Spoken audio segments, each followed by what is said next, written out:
Salam Besor Boxing pemirsa. Kami kembali hadirkan dua petarung yang cukup melegenda, Arturo Gatti versus Carlos Baldomir.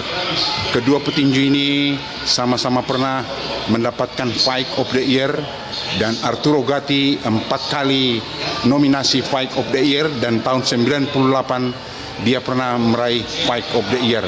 Berbagai drama telah dilakoni kedua petinju ini di atas ring, dan mereka selalu tampil segala kemampuan yang dimilikinya dan membuat hukuman bagi lawannya di atas ring seperti tanpa ada pembelaan, karena terus dari gong to gong fight dan round to round fight mereka terus memukul dan memukul dalam setiap event yang dilakoni.